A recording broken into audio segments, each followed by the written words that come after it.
4.5 ஆண்டு காலம் திமுக ஊழல் திமுக.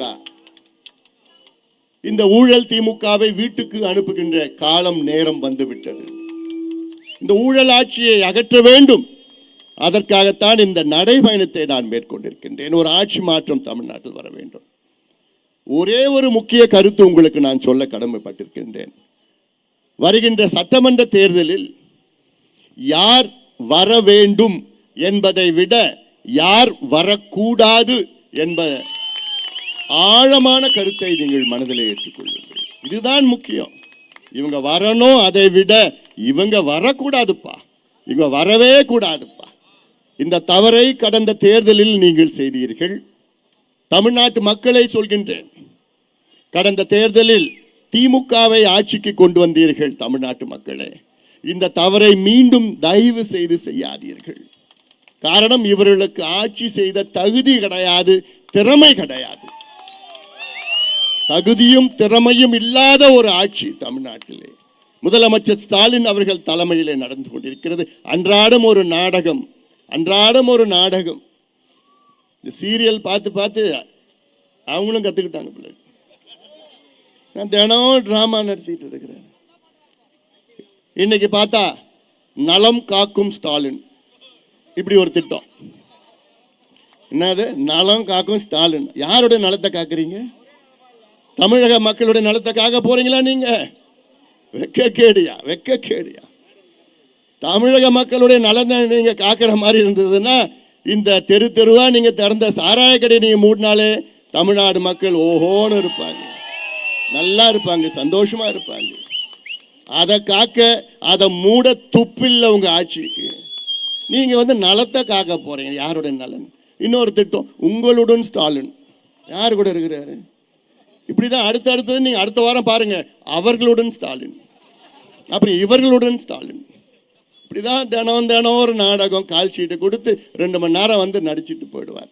அவர் வச்சுக்கிட்டு சும்மா காமிச்சிட்டு இருக்கிறாங்க, ஷோ காமிச்சிட்டு இருக்கிறாங்க. ஆனா அதெல்லாம் ஷோ காமிக்கிறதெல்லாம் அந்த காலம். இந்த காலத்துல என் தம்பிகள் என் தங்கைகள் தெளிவா இருக்கிறீங்க. நீங்கெல்லாம் என்ன நடிச்சாலும் ஒன்றும் ஆக போறது கிடையாது. ஏன்னா பாதிக்கப்பட்டிருக்கிறீர்கள். நீங்கள் ஒவ்வொருவரும் பாதிக்கப்பட்டிருக்கிறீர்கள். என் தம்பிகளுக்கும் தங்கைகளுக்கும் படித்த பிள்ளைகளுக்கு வேலை இல்லை. தமிழ்நாட்டு பெண்கள் பாதுகாப்பு கிடையாது, இளைஞர்களுக்கு பாதுகாப்பு கிடையாது, பெண் குழந்தைகளுக்கு பாதுகாப்பு கிடையாது. விவசாயிகள் கோபத்தில் இருக்கின்றார்கள். திமுக ஆட்சிக்கு வருவதற்கு முன்பாக 541 வாக்குறுதிகளை கொடுத்தார்கள். தெரு தெருவா உங்ககிட்ட பேசினாரு ஸ்டாலின் அவர்களும் அவருடைய மகனும் பேசினாங்க. என்னன்னு, நாங்கள் ஆட்சிக்கு வந்தா இதை கிழிப்போம், அதை கிழிப்போம். கிழிச்சிட்டீங்க. என்னத்தை கிழிச்சிங்க? 541 வாக்குறுதியில வெறும் 60 வாக்குறுதி அறகுறையா பண்ணிட்டாங்க. ஆனா பேசுறது, மேடை போட்டு பேசுறது என்ன பேசுறாங்க தெரியுமா? 541 வாக்குறுதியில 700 நிறைவேற்றிட்டோம். கொடுத்ததே 541 தான். ஆனா 700 நிறைவேற்றிட்டோம். 100%, 110%, 120% நிறைவேற்றிட்டோம். யாரையா போய் சொல்றீங்க? எங்கயா போய் சொல்றீங்க? ஜாக்டோ ஜியோ ஒருங்கிணைப்பாளர் சேகர் அவர் பேசினார். என்னையா கேட்டாங்க அவங்க? கடந்த சட்டமன்ற தேர்தலில் தமிழ்நாட்டில் உள்ள அனைத்து அரசு ஊழியர்களும் அனைத்து ஆசிரியர்களும் உங்களுக்கு தானே வாக்களிச்சாங்க. குடும்பம் குடும்பமா உங்களுக்கு தானே ஓட்டு போட்டாங்க. தெரு தெருவா உங்களுக்கு தானே பிரச்சாரம் பண்ணாங்க. எதுக்கு பண்ணாங்க? அதுக்கு முந்தைய ஆட்சியாளர்கள் அவர் கோரிக்கை நிறைவேற்றலும் தானே உங்களுக்கு ஓட்டு போட்டாங்க. 4.5 ஆண்டுகள் ஆகியும் இன்னைக்கு வரைக்கும் நீங்க நிறைவேற்றல. என்ன கேட்டாங்க? எங்களுக்கு பழைய ஓய்வூதியத்தை கொடுங்க ஐயா, பழைய ஓய்வூதியத்தை கொடுங்க. 2003க்கு முன்பு இருந்த ஓய்வூதியத்தை எங்களுக்கு கொடுங்க. இது ஒரு தவறா? இது சாதாரணமா கொடுத்துட்டு போயிடலாமே. நான் ஏன் சாதாரணமா கொடுத்துட்டு போலான்னா, இந்தியாவில் இன்னைக்கு 7 மாநிலங்களில் பழைய ஓய்வூதியத்தை கொடுக்கிறார்கள். 7 மாநிலங்கள்ல பழைய ஓய்வூதியம் கொடுக்கிறாங்கன்னா உங்களால ஏன் கொடுக்க முடியல? உங்களால ஏன் கொடுக்க முடியல? ஒரு குழுவை போட்டாங்க, ககன்தீப் சிங் பேடி தலைமையில ஒரு குழு. இவங்களுக்கு ஏதாவது கொடுக்க கூடாதுன்னா குழுவை போட்டுடுவோம். இதுதான் வன்னியர் இடஒதுக்கீடுக்கு இதுதான் செஞ்சாங்க. அந்த சட்டி எடுத்துட்டு வாங்க. எங்க இருக்குது? கொதிக்க தூண்ட போறீங்க.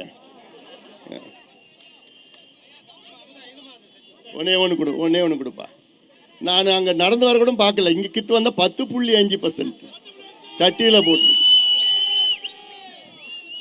ஏன்னு சொல்றேன்னா, உச்ச நீதிமன்றம் தீர்ப்பு வழங்கி 1200 நாட்கள் ஆகிறது.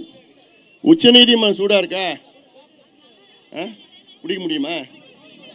குடு மேலதான் 10.5 சட்டியில். பாவம் அவங்களுடைய வாதம் என்ன? நான் படிக்கல, என் பிள்ளைங்க என் பெண்ணு படிக்கணும்னு அந்த ஆதங்கத்தில் இருக்கிறாங்க. தலையில தீச்சட்டியில எழுதி எடுத்துட்டு வர்றாங்க. 10.5 கொடுங்க. 10.5 இல்ல 15% கொடுக்கணும்.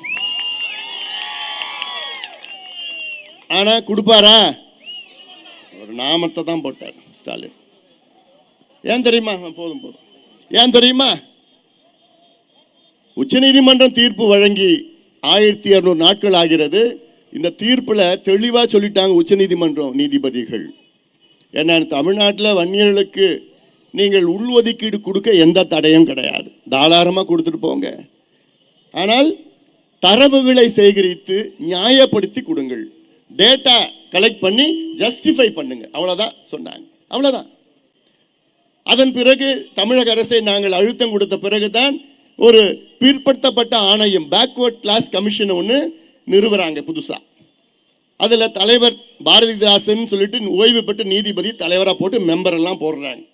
போட்டுட்டு அதுல முதல்ல அரசாணை ஒன்று என்னன்னு, உச்ச நீதிமன்றம் தீர்ப்பின்படி வன்னியர்களுக்கு உள்ஒதுக்கீடு வழங்க அந்த தீர்ப்பில் இருக்கின்ற 68 பக்கம் 68வது பேராகிராஃப் 73வது பேராகிராஃப் மென்ஷன் பண்ணி, இது 3 மாதத்திற்குள் இந்த பேக்வர்ட் கிளாஸ் கமிஷன் ஒரு பரிந்துரையை கொடுக்க வேண்டும் என்று தமிழக அரசு ஒரு அரசாணை வெளியிடுறாங்க. பிறகு 3 மாதம் முடிஞ்சு போச்சு. நாங்களும் ரொம்ப ஆர்வமா இருந்தோம். 3 மாசத்துல வந்துடும், சந்தோஷமா இருந்தோம். 3 மாதத்துக்கு பிறகு இன்னும் வரலன்னு சொன்னாங்க. சரி, இன்னொரு 3 மாதம் எக்ஸ்டென்ஷன். சரி பரவாயில்லன்னு போய் இன்னொரு 3 மாதம் எக்ஸ்டென்ஷன். இன்னொரு 3 மாதம் எக்ஸ்டென்ஷன். 3 மாதம் முடிந்த பிறகு போய் கேட்டா, இன்னும் நாங்க சேகரிச்சுட்டு கொண்டே இருக்கிறோம். அப்புறம் தான் புரிஞ்சுது இவங்களுடைய டக்கால்ட்டி வேலைலாம் தெரிஞ்சு போச்சு. ஓஹோ. அதுக்கு பிறகு என்ன பண்ணிட்டாங்க, சாதாரணமா ஒரு 3 மாசம் கொடுப்பாங்க, திடீர்னு 6 மாதம் எக்ஸ்டென்ஷன். அப்ப தெரிஞ்சு போச்சு, முடிஞ்சு போச்சு, இவங்கெல்லாம் டிராமா பண்ணிட்டு இருக்கு, டிராமா கோஷ்டிடா இது கொடுக்காது சொல்லிட்டு தான் அப்புறம் தான் முடிவு பண்ணிட்டோம். அதன் 6 மாசம் முடிச்ச பிறகு இன்னொரு 6 மாசம் எக்ஸ்டென்ஷன். இப்ப அந்த 6 மாதம் எக்ஸ்டென்ஷன் பிறகு இப்ப சமீபத்தில் அந்த 6 மாதம் எக்ஸ்டென்ஷன் முடிஞ்சு போச்சு. இப்போ என்ன பண்ணிட்டாங்க, முந்தா நாள் என்ன பண்ணிட்டாங்கன்னா 1 வருஷம் எக்ஸ்டென்ஷன். 1 வருஷம்னா எப்போ? அடுத்த ஆண்டு ஜூலை மாதம். அடுத்த ஆண்டு ஜூலை மாதம் நீ ஆட்சியில் இருக்க மாட்டேயா, நீ எங்க கொடுக்க போற? அதுதான் நோக்கமே, கொடுக்க கூடாது. ஆனாலும் நாங்க எக்ஸ்டென்ஷன் கொடுத்துருக்கிறோம், இந்த குழு பரிந்துரை கொடுக்கணும். ஏயா கம்ப்யூட்டர்ல இருக்குதுயா டேட்டா, கம்ப்யூட்டர்ல தட்டுனா 10 நிமிஷம் டேட்டா இறங்க போகுது. அந்த டேட்டா வச்சுக்கிட்டு நீ கொடுக்க முடியாதா? உச்ச நீதிமன்ற தீர்ப்பில் எங்கேயுமே சொல்லலை என்னன்னு, நீங்க ஜாதிவாரி கணக்கெடுப்பு நடத்தி தான் வன்னியர்களுக்கு உள்ஒதுக்கீடு கொடுக்கணும்னு எங்கேயுமே சொல்லலை. நீ எதுக்கு காத்துட்டு இருக்கிற? இருக்கிற டேட்டா கொடுத்து ஜஸ்டிஃபை பண்ணி கொடுத்துட்டு போக வேண்டியதானே? உனக்கு கொடுக்கறதுக்கு தைரியம் கிடையாது, நீ கோழை. உனக்கு இந்த சமுதாய ஓட்டு மட்டும்தான் வேணும், இந்த சமுதாயம் முன்னேறக்கூடாது, இந்த சமுதாய ஓட்டு மட்டும்தான் வேணும். இந்த டிராமா பண்ணிட்டு இருக்கிற தெரியும். வருகின்ற தேர்தலில் இந்த சமுதாயத்தில் இருக்கின்ற ஒரே ஒரு ஓட்டு கூட வரக்கூடாது. ஒரு வன்னியர்கள் ஒருத்தரோட ஓட்டு போடக்கூடாது. இவ்வளோ பெரிய துரோகம் என்ன கேட்டோம்? என்ன கேட்டோம்? இந்த பிள்ளைங்க படிக்கணும், படிச்ச பிள்ளைங்களுக்கு வேலை வேணும், அதே வேற என்ன கேட்டோம் உங்ககிட்ட? உச்ச நீதிமன்ற தீர்ப்பு வேற இருக்கு, யாரும் இதுக்கு மேல கேஸ் போட முடியாது. இதை கொடுக்கறதுக்கு உங்களால முடியல, டிராமா பண்ணிட்டு இன்னும் 1 வருஷம் எக்ஸ்டென்ஷன் இருக்கிறதே இன்னும் ஒரு 6 மாசம் தான். அப்போ எவ்வளவு வன்மம் பாருங்க, எவ்வளவு வன்மம் இருக்கிறதே. அந்த பேக்வர்ட் கிளாஸ் கமிஷனுடைய காலம் இன்னும் இருக்கிறதே இன்னொரு 4-5 மாசம் தான். பதவி காலம் முடிஞ்சு போகுது, 3 வருஷம் முடிஞ்சு போகுது. ஆனா அவங்களுக்கு 1 வருஷம் எக்ஸ்டென்ஷன். இதெல்லாம் நினைச்சு பாருங்க. கேட்டா டிராமா பண்ணிட்டு இருக்காங்க. நலம் காக்கும் ஸ்டாலின். யார் நலத்தை காக்குறீங்க நீங்க? இந்த சாராயம் விற்கிற நலத்தை காக்குறீங்க, இல்ல கஞ்சா விற்கிற நலத்தை காக்குறீங்களா? ஏன் இந்த டாஸ்மார்க் கடைக்கு வந்து சப்ளை பண்றாங்களே மது, அவங்களுடைய மது ஆலைகள் முதலாளிகளுடைய நலத்தை காக்கின்ற ஸ்டாலின் அவர்களே இந்த தொகுதியிலும் தான், இந்த தொகுதி எம்பியும் தான், அவரும் தானே வச்சிருக்கிறாரு ஒரு ஆளை.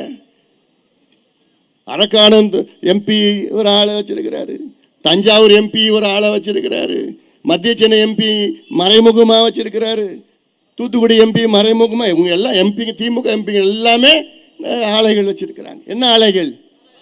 மது ஆலைகள். இவங்க தான் திமுக சப்ளை பண்றாங்க, இவங்க தான் டாஸ்மார்க் சப்ளை பண்றாங்க.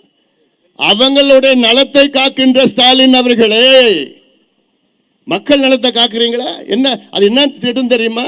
நலம் காக்கும் ஸ்டாலின் என்னன்னா, சனிக்கிழமை காலையில் ஒரு மருத்துவ முகாம் நடத்துவாங்களாம்.